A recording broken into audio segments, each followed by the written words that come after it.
Morning, everybody. Today is April 14th, 2015, and boy, I want to tell you this. Since we started talking about Fukushima and the leak there, and the potential that the radioactivity is leaking into, not just leaking into, but actually coming all the way to the United States and irradiating the entire United States, coming down in both the rain and also coming into via the Pacific Ocean and hitting the coastline of California, hitting the coastline of the Baja Peninsula, hitting the coastline of British Columbia, Canada, up in western Canada, and even all the way up into Alaska, and potentially could damage the crab, the king snow crab fishing. You know, did you ever watch that television show? Oh, I forget what they call it, where they, World's Toughest Jobs or something, where they go out in the ocean and they catch those crabs. And you have to understand, I mean, those crabs now potentially could be irradiated to the point where they're dangerous to eat. I certainly hope to God that's not true, and it may not be true at this time, but given the amount of leaks that we have experienced already, there is no way that this isn't going to be true in the future, if not now. If they're not already radioactive to the point where they're dangerous to eat now, they will be next year or the following year, because we have measurable amounts of cesium, and in every cubic meter, I was told by scientists who have the machines to measure this, there are many atoms of cesium right in the water. In every liter of water, there are untold number of atoms, and I forget what the measurement is, and it wouldn't make much difference anyway to most people, and even to me, I mean, because the level could certainly get way worse, but in any case, it's many times higher than it should be, and cesium is not a normal byproduct of the Earth anyway, so that's proof that these radionuclides were man-made, and proof that they came from a man-made object, and the only thing that they could really be is either from the atomic tests of years ago, or it would have to be most likely caused, obviously, from Fukushima. We need to talk about this barrier thing. It's just so important. I'm wondering maybe we should start up some kind of a separate company or something that's going to take the lead in this. There's a company called Marine Services Corporation that builds seawalls and does things like this, and I'm thinking about maybe contacting them and having some kind of an initial price, and then maybe we could have a target goal to go for to build this. The Japanese people seem to think that, you know, eventually they're going to have this thing under control, but when you ask them about the time span, they're saying that it's going to take 40 years for them to remove all of the fuel from the cripple reactor. Now that's can't be a guaranteed accurate number, because they don't really know where all the fuel is, and they also say that that's assuming that there isn't an accident, another accident. And the other problem that they have is that, remember I told you they were cooling the reactor with the water, but the water, after they put the water on the reactor, they tried to, I mean, it was a noble attempt, but after they cooled the molten cores, which had no containment, they tried to collect as much of the poisoned water, because once they pour good water on it to attempt to cool it, what's going to come off it after it touches the radioactive fuel, it comes in contact with it, it's irradiated now, it's contaminated, and they're collecting as much of that as they can, and obviously can't collect all of it because it's just impossible. So some of it's leaking directly in the Pacific Ocean, the rest of it is going into these great big what look like to be oil containment containers. They're 3 stories high and some 30 yards across or something like that, and they have completely covered the entire Fukushima property all the way behind the building with so many of these that they don't have any room. We're talking maybe 1,000 of these things, and they would need to expand it to even more. So in a sense, what's happening is instead of my, my idea where you've got this, that what they've been doing is collecting the water as it comes off right here and trying to capture it here and then putting it over here in these big collection containers and then filtering it. So my idea is not to stop that, but my idea is to make an exclusion zone here where anything that they can't capture, or if they run out of ground, or the big concern that they have that they're saying now is, should there be another earthquake that exceeds like a magnitude level 6, that all of the containment buildings, the containment containers that they made will shake so hard that they will virtually all spring a leak and they will all completely leak. So then all of a sudden you're going to have all of the collected material since day one, since this thing started happened in the first place, all of that would just dump across the beach and roll across the beach and into the ocean, which is another reason why my idea of building this big wall around the thing would be really the best way to go in the event that happened. See, I'm saying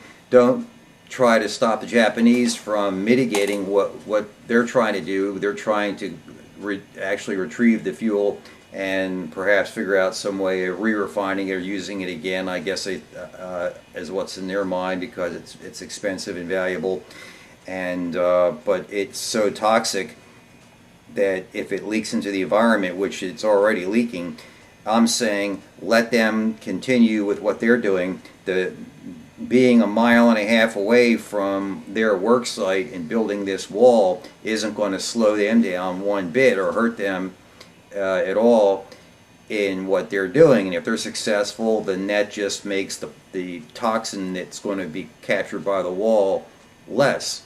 I can assure you there's enough toxin coming off of this thing already. They're dumping, right, the way it is right now, they're dumping 300 tons a day into the Pacific Ocean of water that's radioactive enough to kill you almost instantly. So if you were to capture that, then you could have it inside this walled-in area, and then that's assuming that there isn't any further accident. But the likelihood, because Japanese experiences earthquakes all the time, and the potential to come up against a magnitude 6 earthquake is really high. I think it's almost like a guaranteed, within every 7 years, it's guaranteed you're going to have a magnitude of that level or greater.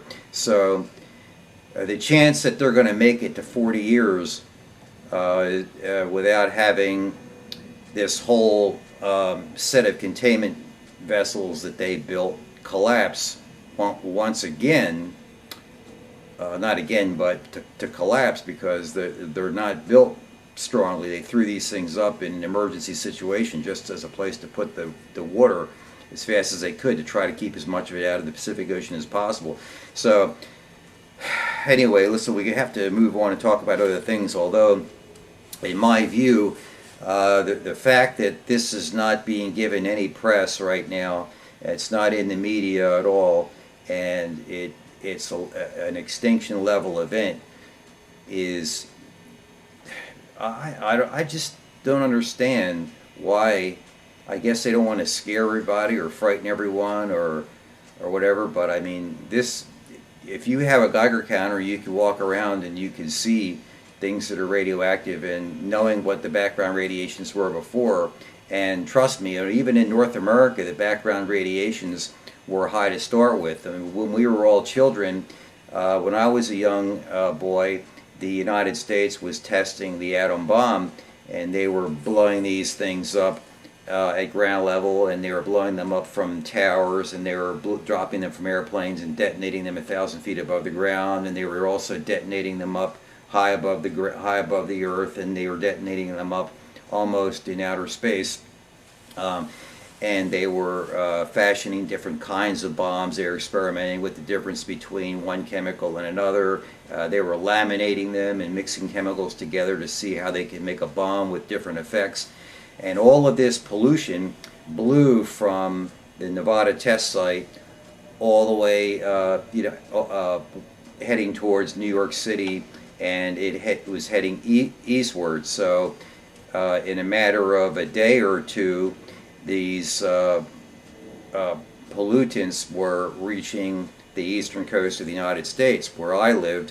And this is not widely published, but if you do research, you'll see that the pollution, even though the government was telling you, well, it's no immediate danger, it was kind of like President Obama saying, well, Fukushima has no immediate danger. Well, the thing that affected me most in my life was Fukushima. Nothing affected me in my life more than Fukushima. So when President Obama said there's no immediate danger, okay, so my thyroid didn't drop out that day. I guess that means no immediate danger. It took a year or something like that for my thyroid to have problems. But I can tell you, my family also has damaged thyroid because of this thing, and many of us are on this medication now, but mine has been completely destroyed. But in any case, make a long story short, so even when we were children, we were hit with this, because when it rained, you would get the fallout. Because remember I told you they were detonating these things up in the sky, and then when it would rain, the radioactive iodine and these other radioactive isotopes would come down, and they would always talk about the radioactive iodine, and it would get into the pasture lands, and so the cows would eat the grass, and it would get into the milk. And this is something that affected me as a child, because I was a heavy milk drinker. My family had a service called, I believe it was the Abbott's Milk Company, and what they had their own farms, and they had their own delivery truck, and it was a kind of a fairly large operation for it being a local operation, where they actually had their own farm and they had their own trucks, and they would make the milk, and then they would actually bottle it, and then they would actually deliver it. And they had men working to drive the truck, and they delivered the milk to your house just the same as a newspaper boy would deliver a newspaper subscription to your house. You would have pre-arranged to buy your milk, and so every week my mother would buy like 2 gallons of milk for our family to drink, and most of the milk was consumed by myself and my brother Tom at that time. And then later came along my sister Laura and Gary, and by that time the bomb testing had stopped. But the thing is, when I was the oldest kid, so I was the one most affected by this milk. And the milk that we drank, according to records now, if you look back, the government will provide you some data that I had consumed something like 2 rads, which is called a radiation absorbed dose of contamination of radioactive iodine in my milk. But they never told us not to drink the milk, and they never told us not to stay inside. And furthermore, with respect to people like me who like to be outside, I had a newspaper route. So as a very young boy, I had to get on a bicycle, and I had to pedal my bicycle while breathing as hard as I could up and down hills. And the houses that I delivered to were not close together. They were far apart. So if I had to deliver 50 newspapers, and these houses each had an acre property, I mean, I was pedaling my bike a long way every day, and I'm breathing this in. So if it was raining out, I mean, I was huffing and puffing, and I'm breathing in these radionuclides. And of course, nobody said it was bad. Might have been better if I hadn't been a newspaper boy.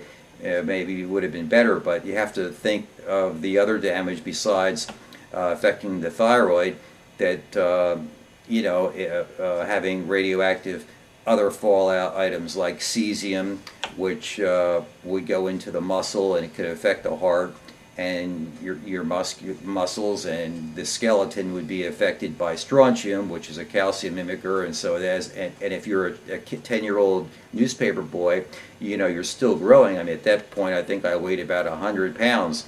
And so I finally grew up into a man who weighs 185 pounds. Uh, and so all that growth, as you grow, that your body uptake whatever it needed, like calcium and protein, and so that went right into your bones and it went right into your muscles. And because these radionuclides last so long, it's horrible. I mean, uh, I want to focus on issues pertaining to gaining your trust to hopefully gain a position of some sort of authority where I could try to do something on a political level, such as running for office and maybe even becoming your president. If I could become your president, I would put this at the very top of my list of things to do, because if you, for example, get into a war with some country like Iran, and it'd be a terrible thing, a lot of people would die. Or if there were another World War II, let's just say, and it wasn't a nuclear war, but a million people died, that would be another terrible tragedy in Earth's history. But if you have these radionuclides getting loose in the environment, you're going to be affecting everybody, whether they're participating in the so-called war. Let's just say, for example, it's a war. We're just talking about this as a pretend war, and who would be hurt by it? Well, obviously the people who are casualties of the war would be dead or injured by it. But if you have, on the other hand, instead of that war, you have this Fukushima thing going, where it's just quietly polluting the earth, and you're being misled by the government, and our scientists aren't talking about it. I think that they were told not to talk about it, or they think that their future, which would be, if say you were a nuclear scientist, maybe your future would be, okay, to help develop, build, run, and design a nuclear power plant. But people turn away from nuclear power because, not because it doesn't generate a lot of electricity. It certainly generates a lot of electricity, and but the thing is, the off throw from that, the radiation, and the 1 in a million chance that there's going to be a leak, and even though that chance is very, very remote, you're talking about unlimited damage, untold damage, because if it leaks out, you're going to have a gigantic exclusion zone, not to mention how many people would die.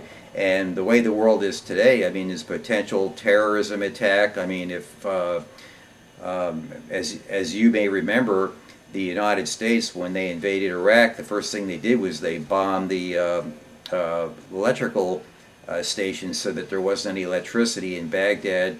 And as a major superpower, if you were at war with a major superpower, they would cut your power off. And so if they bombed a nuclear power plant, they would expose the core, and even if they didn't drop another bomb on you or send any troops over, just the release from the radiation would keep the enemy busy enough trying to either save themselves, or they would run for their lives. And they could do enough damage by simply damaging your nuclear reactor that they could pretty much take you down and win any war against you. I don't know what then at that point what they'd win. Just they'd win a piece of radioactive property and everybody would be dead. And if they came, then they would be exposed to it, and they would all get sick and or be killed by it. So it's really like a horrible situation. And when you build one of these reactor plants, you're pretty much saying, well, I'm going to guarantee that nothing's going to happen to this plant. And so, how can you do that when you have the anger level and the friction level of the relationships of the countries around the world now? Because you've got the final fight for resources, who's going to control the resources around the world, and you've got right now the final fight for Africa and some of these low population zone areas that were basically backwards countries where nobody really knew what they had in the ground and didn't care. I mean, now the developed nations like China, Russia, and the United States are after these minerals that are in the ground of these backward countries, And I think at this point now, you know, that the people who live in these backward countries are starting to realize what they have, because the Chinese are approaching them, the Americans are approaching them, and they're saying, I want to buy your property, or I want to control your property, or I'm trying to overthrow your government so we can put a government that's friendly to us in here so that our companies can get in there and mine away to get the resources. So with all the friction, I mean, there's a possibility that a war could break out over something really stupid, but because of that, one country might throw a missile at another country, and they might throw it straight at the nuclear power plant. Figure, well, you know, all I have are a few missiles. If I bomb the nuclear power plant, then that's going to pollute everything, and that's going to shut my enemy up, and then they're going to be busy focusing on how to fix that. Meanwhile, I can go and plunder the riches over here in this backward country. So, in any case, only my understanding is only 3% of all the power being generated is generated by nuclear anyway. So why should you have 3% of the power in the world being generated by something that could kill the entire Earth? It doesn't make any sense whatsoever. I think that the 3% power generated by the nuclear power stations could be replaced by something else. And that could easily be solar, or it could be wind, or it could be something that we haven't thought of yet, maybe tidal, or it could capture wave action, or as something you could drill maybe down deep into the ground, and maybe you could use the heat of the earth to heat water up and make steam, and maybe that could turn the turbine in some areas where the earth is hot enough down deep in the ground that you might be able to utilize the geothermal. I just think, also you have hydro. I mean, the Hoover Dam, for example, that produces a tremendous amount of power and doesn't hurt anybody. There's a dam and it backs up the water and generates hydroelectricity. Now, hydroelectricity can be harvested in areas right now where it isn't harvested, and so you could build a few more of these. Now, of course, the environmentalists don't like it because they say, oh, you're damming up the river, and then you're going to have to take land away from the people who are upstream of this thing because it's going to make a giant lake. Well, to me, a giant lake sounds like, you know, it might be bad for the few people to live there, but once you get them settled and you pay them for their property, and then you let the lake generate, you've got a big lake up there that you can now enjoy. So on the one hand, you know, some people are losing some property, but you're generating a giant lake, like Lake Mead, for example, which I think is the lake that was made by the Hoover Dam. And so, look, anytime you're making electricity, you're going to be doing something that potentially could piss somebody off. But you have to look at the fact that you know, what is the least bad thing? And right now, the sun, and up until today, and from the history of the earth, everything that happens on the earth, all energy from on the earth today comes from the sun. Up until they started building these nuclear reactors and figuring out other ways of burning coal and fossil fuels, all power came from the sun. Now, I understand, and that there are restrictions to that with, well, the sun has to be shining, it might be a cloudy day, but it doesn't have to be only that. It can be other things too. Anyway, let's move on. Getting to the economy.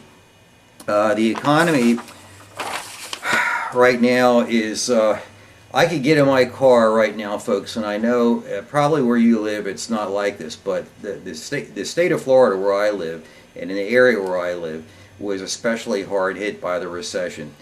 And before 2006, 7, and 8, the economy was going up and up and up, and it was going up like a rocket. And I clearly remember that as I was adjusting these hurricane disasters, that the price of real estate was going up, and I can remember houses that were damaged so severely that they were almost totaled.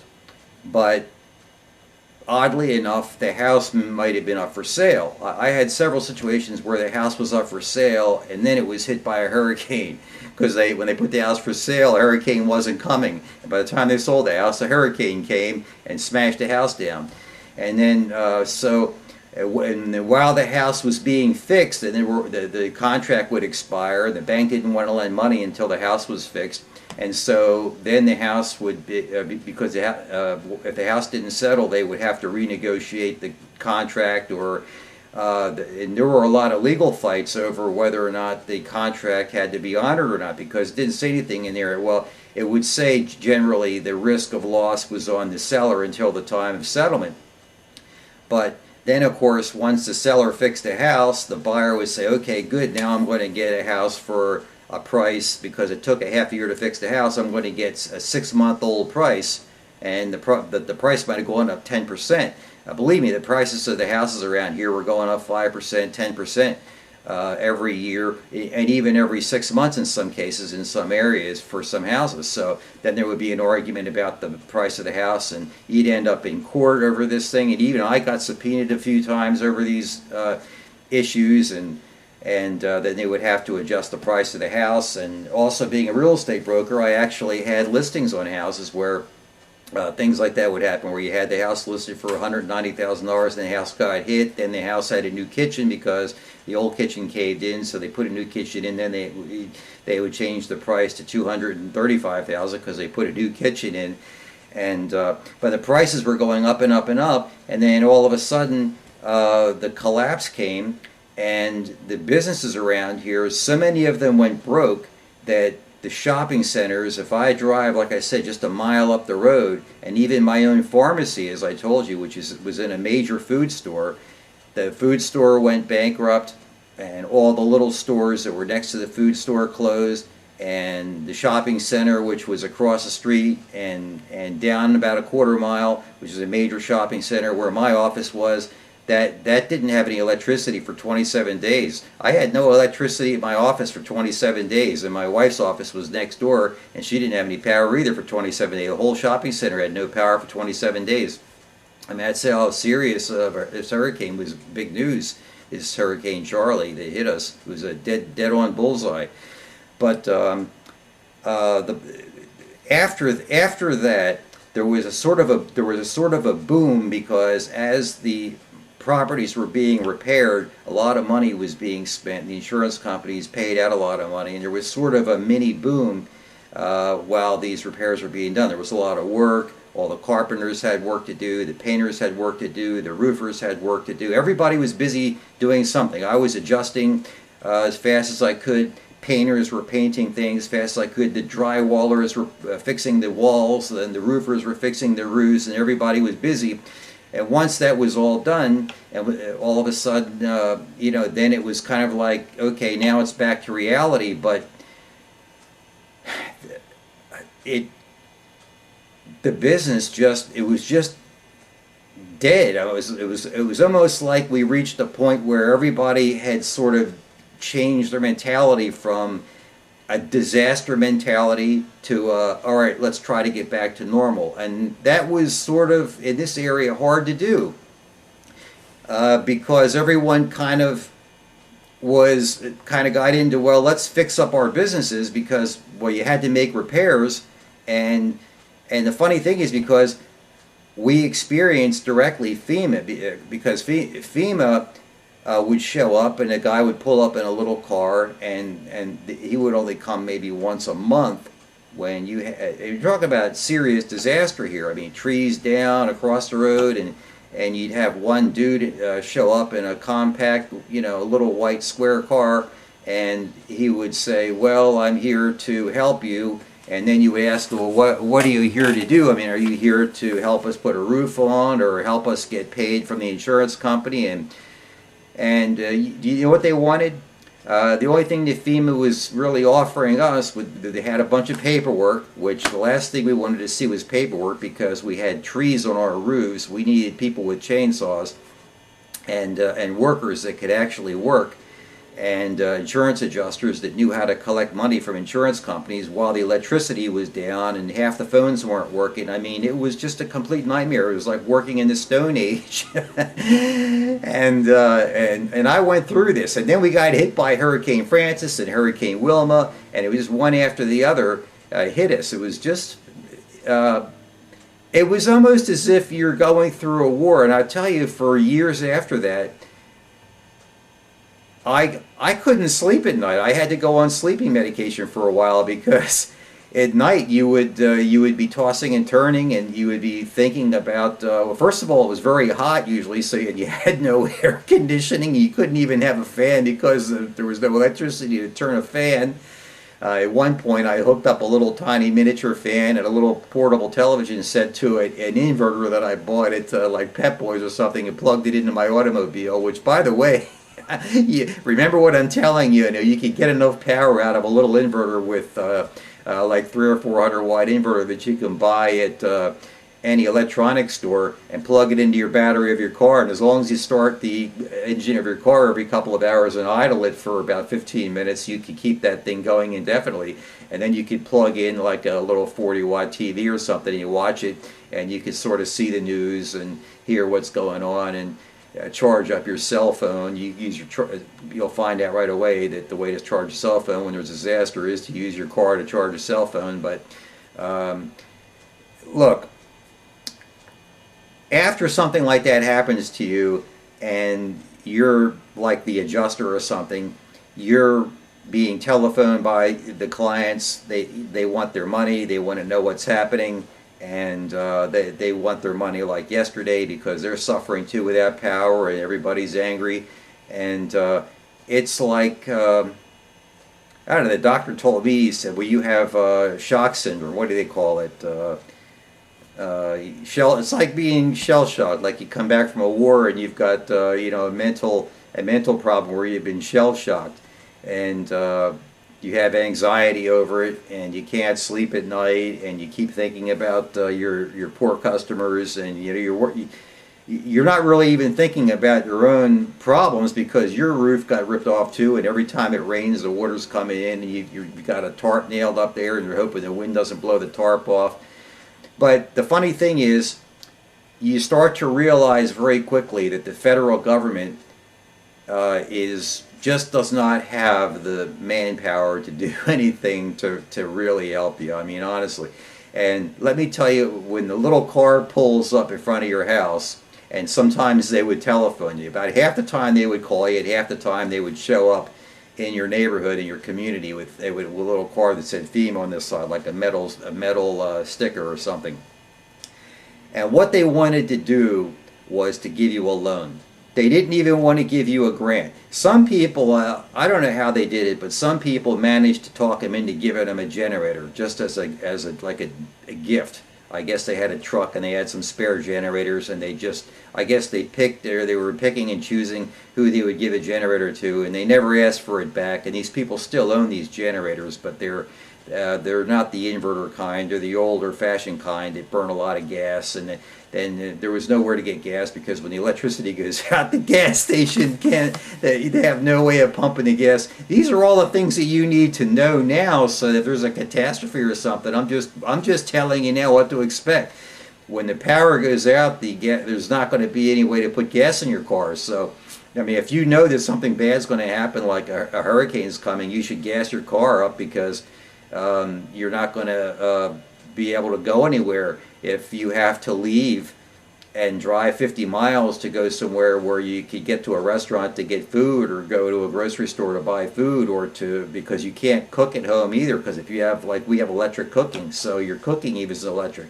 So I strongly advise having like a propane grill with like one of those side burners. That's always good to have, and have a 25-pound propane tank there full all the time, so you can cook food, and have some canned food at your house so you can cook, and have bottled water, because the water might not work. Now, we were lucky and our water stayed on the whole time, but like I said, the water in our neighborhood is bad, and they're telling us now not to drink it. Now, at the time, they didn't tell you it was bad. Yeah, see, and I have a problem with this too, because the water company, if you read the fine print, in the paperwork that they sent us when they finally told us that the water was bad, it said that they don't have to notify you for 2 years, because the water level has to get bad in one of the several categories that would signify bad water. It has to stay bad for 2 years, and then if they can't correct it within 2 years, then they have to notify you. So for 2 years we had bad water where they knew about it, and then they didn't tell you, and then 2 years later they said, okay, well, going back 2 years, we noticed 2 years ago that the water was bad, but we're telling you now because we haven't been able to rectify it. Well, this is bullshit. Now, if I were in charge and the water showed up bad, I'd send out a letter right away. I'd put it on TV. I'd say, look, we have a problem with the water. We're working on it as fast as we can, but it'd be better to switch to bottled water. And a lot of people got sick and have to take medication to supplement their kidney function. So I don't even want to tell you how many friends that I had to live around here now that have to take pills because their kidneys aren't working to their full capacity. And I have a letter here that another one came just a few days ago, because we're getting a letter every month now about the process, about whether or not the water is getting better or worse based on the remedial action that they're taking now from something that they noticed years ago that they didn't tell you about until 2 years after that.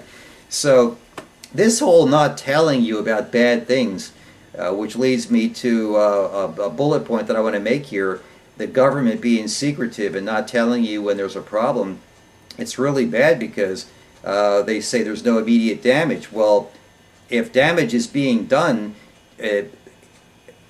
the damage is going to show up maybe a year from now, and it might not be a damage that's fixable. So it would be better to know now that, but they don't want to tell you. And I don't know who makes these rules up, but I'm telling you, if they're providing you with a food or a drug, where they like marijuana is illegal, but they'll give you toxic water. So I mean, this is crazy. Like I say, if they when I legalize drugs, it'll come in a package, and the package is going to clearly state what it is and what its effects are for most people, and how dangerous it is, and what it could do for you, and what you should do if you take too much of it, and so forth and so on. So you're going to have complete disclosure there. But the water company isn't doing that, and they're giving you water that says right now they're telling you it damages your liver, perhaps permanently, and damages your kidney, perhaps permanently. And they knew this for 2 years, but they never gave you a label, because your municipal water supply coming into your house, there's no label to it. You just turn the tap and you expect to get a water bill. And if you don't pay it, they turn it off, but you expect that when you turn the tap on, they're not going to be delivering you some kind of poison. But under the rules, they're allowed to not tell you for 2 years. So I say that water should be considered just like a food or a drug, where if there's something wrong, it has to be labeled, and not labeled 2 years later. So you can't tell somebody, oh, I gave you the vitamins I sold you. Well, we now know, and we knew then because we tested it then. And by the way, they did test the water 2 years ago, and they knew that it was bad then. So that's what started the 2-year statute, I guess, of limitations or whatever, in the time they had to tell you. So they knew because they had tested it, but they didn't tell you. So the water, anything that you put in your body, that any drug that, when all the drugs are legal, that you want to put into your body are going to be labeled. So it's going to say, well, it's going to make you high, or it's going to make you feel stoned, or it's going to make you feel tired, or it's going to make you feel unusually happy, or a feeling of euphoria, or whatever. Whatever it does to you, it's going to have to be labeled. And if there are any toxins in it, it would have to tell you that too. And so you can make a determination about whether you want to take that or not. Just like cigarettes, say on the side it said, cigarettes could cause you cancer, and it could kill you. So all of these things have got to be labeled. But getting back to what, and this is something that the government needs to enforce. I mean, this is one of the things that the government, in my view, it's the government's job to do. Now, if they don't do it, I think that you should have a right to hire an attorney and sue them. And I think even if the law says, well, we don't have to tell you for 2 years, I still think that they're responsible for knowing that they were delivering you poisonous water 2 years ago that you should have a right to sue them. Now, I haven't looked into this, but I would think that people whose kidneys were damaged from this, and I know many of my friends have to take pills now to supplement their kidney because of the water problem in our area.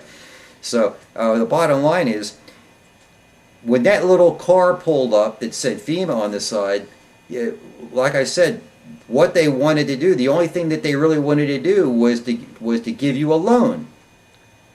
Now, first of all, everybody that had a house had insurance. Almost everybody. Some people had paid off houses, and when the insurance prices were going up and up and up, they decided to not renew, or they said, well, I've got enough money in the bank that, unless I have a complete total here, or they might say, I'll self-insure and I don't care, even if I have a total, I'll rebuild my house. Some people self-insured, and people who didn't have enough money to rebuild, and most people would buy insurance, or if you had a mortgage on your house, the bank would say you have to have insurance. So, but 99% of your people had insurance, and they had no need to get a loan from FEMA, and so and they were asking for your tax returns.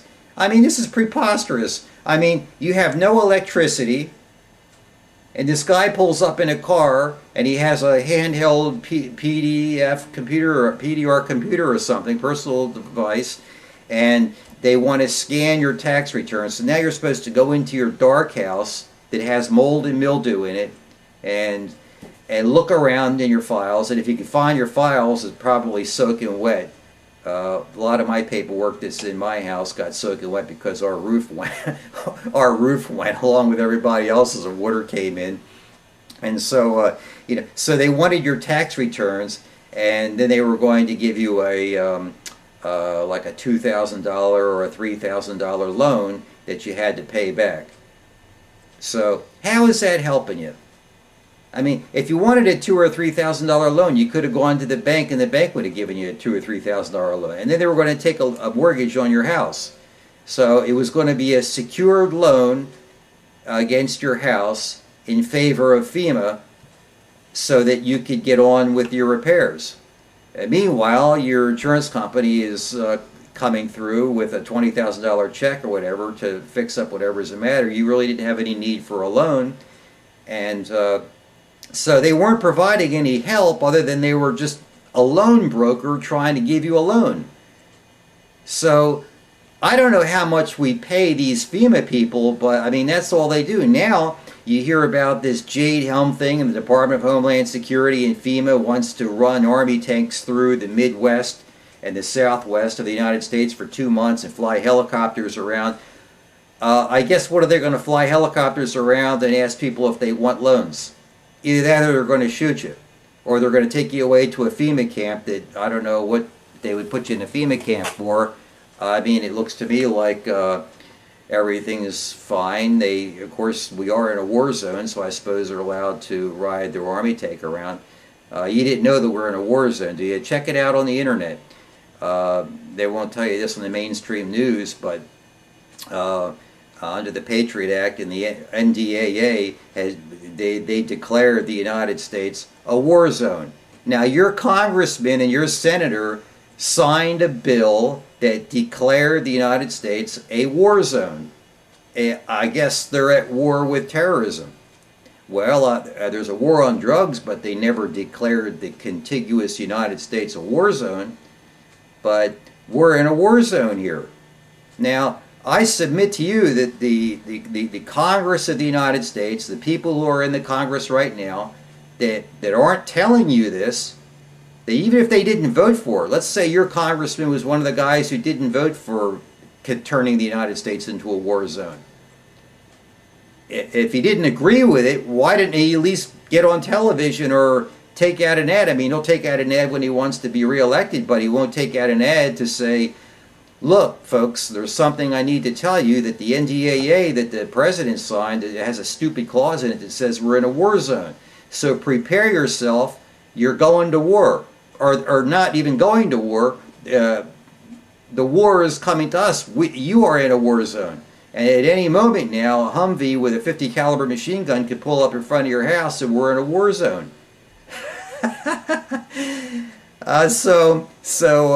Now I don't know they haven't investigated whether or not my congressman or my senator voted for this, but I'm still holding them responsible for not telling me because I didn't find out about this through them. I found out about this through, I think, Alex Jones.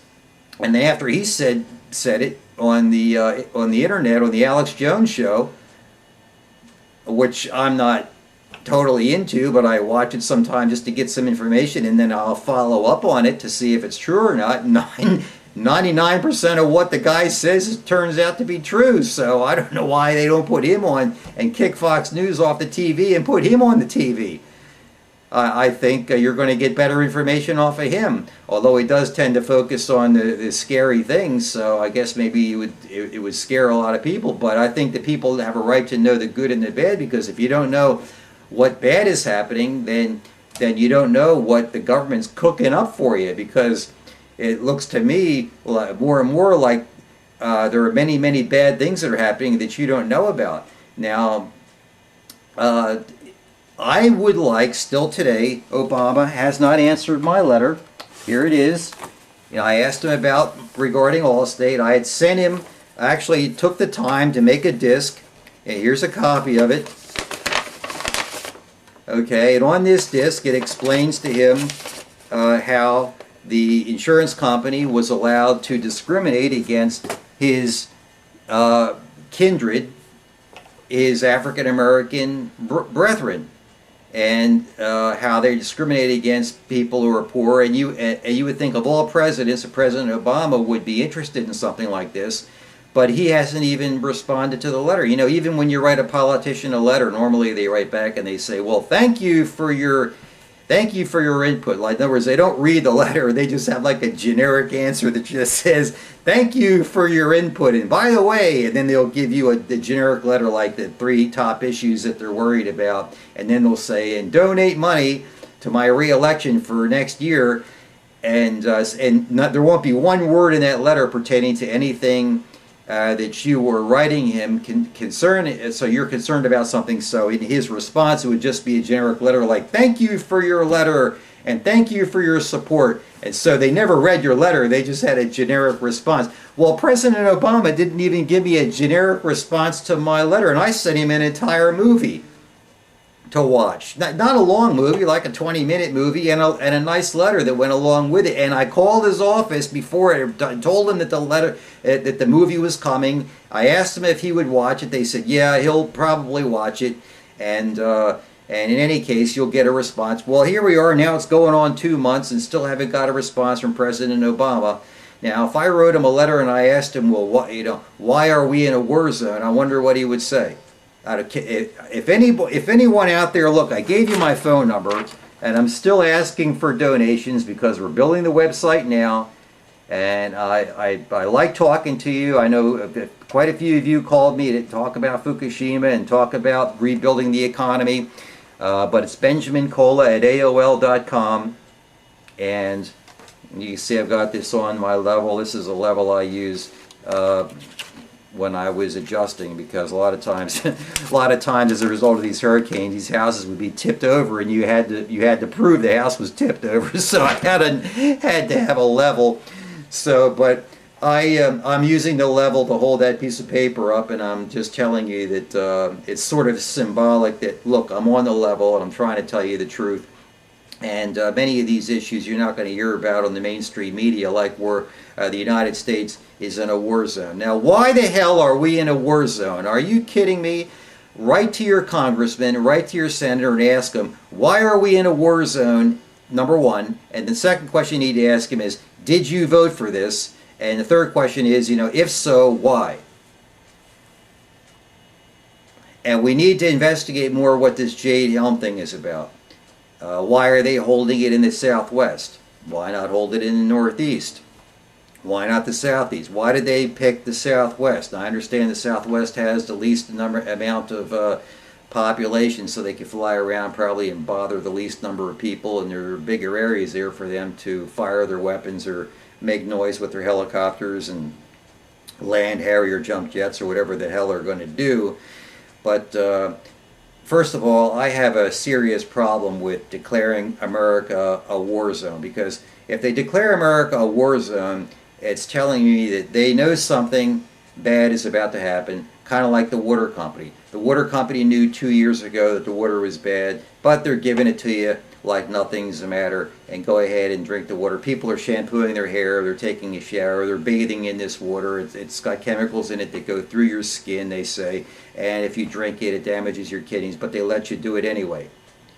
But don't smoke a marijuana cigarette, because we know what's good for you. We know that marijuana cigarettes, not good for you.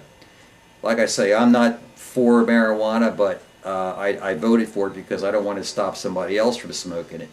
Moreover, I don't want to stop somebody from taking medication. If they feel that the medication they're taking makes them feel better, who's to say? I mean, they have a right to pursue happiness.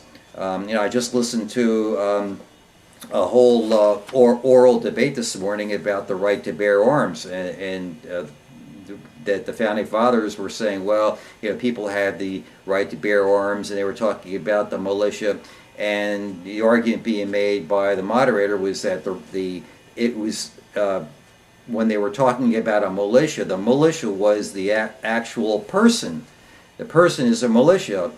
A man of one can be a militia, and then when he gets together with his neighbor, then that's a militia, and when he gets together with 10 of his neighbors, then that's a militia. The militia is the people, and the people, the theory is, and the reason that was put into the Constitution was to keep the government from getting to a position where they could imprison the population.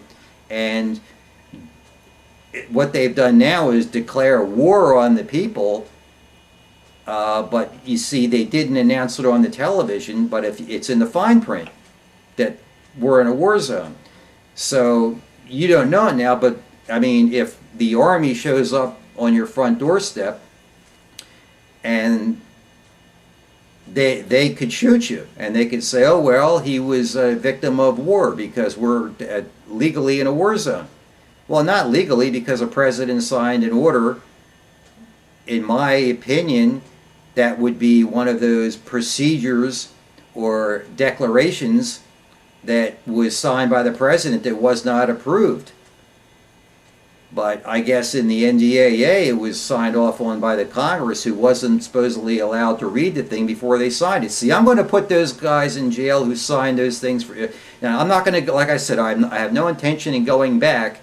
But going forward, to stop this kind of bullcrap from happening again, I want to make sure that the Constitution is followed, and there are going to be penalties.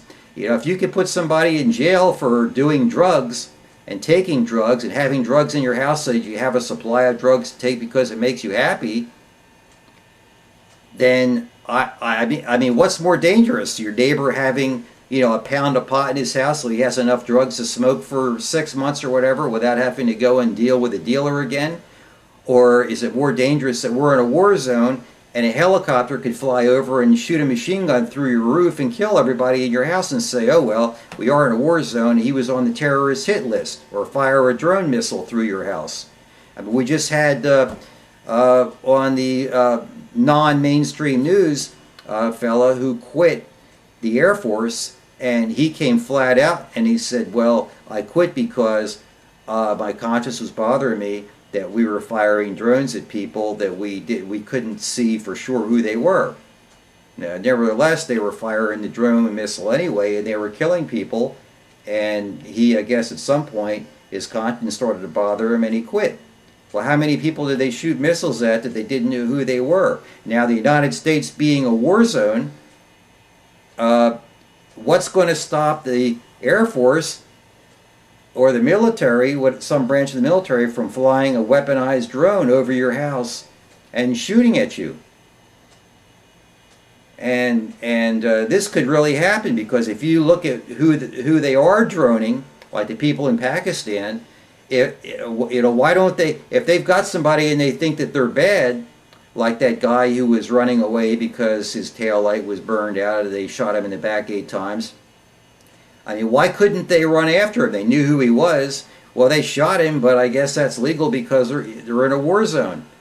But even in World War II, if the soldiers in World War II came across a Nazi and the Nazi was out of ammunition, and and he was running away, they wouldn't shoot at the guy. And I think even if they shot him in the back, I think that he would, at the very least, he would get yelled at by his sergeant or his superior officer and say, "What'd you shoot him in the back for? We could have taken him as a prisoner of war and debriefed him." But here, we're not even in a war, but even in World War II, they would have grabbed the guy. He was disarmed, they would have captured him, and he would have been a prisoner of war. But here we are in America, and you've got the police shooting people even in the back as they're running away. I mean, first of all, running away means that you're definitely not a threat. You're trying to put distance between you and the guy with the gun. And you have to wonder, who's the bad guy here? The fellow who's running for his life, or the guy who has a gun and shoots the other fellow in the back? There's like no excuse for that. Now, thankfully, they arrested the fellow, but I think that at some point, I think that a police officer is only allowed to return fire. I told you that before. But anybody who violates someone else's constitutional rights, like anyone who's working for the NSA, if they don't quit, we're going to shut the NSA down anyway. But once, if I were in power, I would issue executive orders. I would get a bill through the Congress, and it would be a constitutional punishment act. Anybody who violates the Constitution is going to face mandatory constitutional court and mandatory jail term. It's going to be just like having mandatory drug sentencing. If you can have mandatory drug sentencing, there's no reason at all why we can't have mandatory constitutional rights violations sentencing. And if you're a public servant and you violate the law, you're going down, and it's going to be a very serious penalty. But if you're a public servant, you're going to be trained. You'll have like a 20-hour course that you have to take, just as if you were in a normal occupation. A lot of people who have an occupation even a nail clipper, but someone who cuts somebody's nails or someone who cuts somebody's hair. They even around here, they have to go to class. It's just ridiculous, because if you're doing something every day for a living, then presumably you would know more than any teacher who's going to be trying to teach you this, because they're just a teacher. But I have to go to class every 2 years, so I propose to let these stinking people go to class every 2 years and learn about the Constitution. And then when they violate the constitutional rights, any one of the rights, like taking away your gun, taking away your civil rights, imprisoning you without reading you your Miranda rights, trying to take you away without giving you the phone call. I mean, that's kidnapping. I mean, you're going to go down for 10 years, and that's where you're going to land. You're going to land in prison. And I believe that once we restore our Constitution, then that will be proof that we are not in a war zone anymore. Because I think it's the fact that we're in a war zone that enables the president and the government to take away your constitutional rights. And so as long as we're in a war zone, now we've got to find out, A, why we're in a war zone. We need to know right now why we're in a war zone. So I encourage you to write your president a letter and write your congressman a letter and ask them, why is the United States a war zone? Why are we in a declared war zone? What do they intend to do about this Jade Helm thing? What is it? And why are we even having something like this when we don't have the money to afford to fly all these helicopters around and afford to pay for all these people? They've got ads in the paper now for actors who are going to pretend that they're dead on the sidewalk and pretend that they're observers, or they're actors. And they're paying for all this. And we have a $15 trillion deficit, but they're actually paying for actors to act out as if there's some kind of a war or something. And this thing is going to cover all of the states of the Southwest. Now imagine the cost of this whole exercise. I mean, it's ridiculous. And we're falling behind in technology. And the banks, if you go to the bank, they're going to tell you they don't have enough money to give your small business a loan so that you can keep your doors open or jumpstart your existing business. I propose, like I said, a QE4. We're going to have another. We're going to have another talk later on today about the QE4. We need to have a quantitative easing 4 that's going to be focused directly on our economic problems, and we need to reindustrialize the United States. We need to get our businesses back on track, and the only way to do that is to give the businesses a quantitative easing and not to give it to the bank. It has to go directly from the Fed, maybe through the SBA, and then directly to these businesses. And it can't be based on credit either, because the credit of all these businesses went down the drain. So, all right, even right now, if you were to run to the bank would say, well, your credit went down. Well, yeah, you know, your Bank of America, your credit went down to zero when you asked for the bailout, because you said that if you didn't get the bailout on Monday, the world was gonna come to an end on Tuesday. I would say at that point, your credit was as low as it could go, but yet you got a bailout. So why aren't you going to bail out these businesses who through no reason or fault of their own, had to close their doors simply because they ran out of customers, ran out of money, and other problems that were prevalent at the time because of bad management.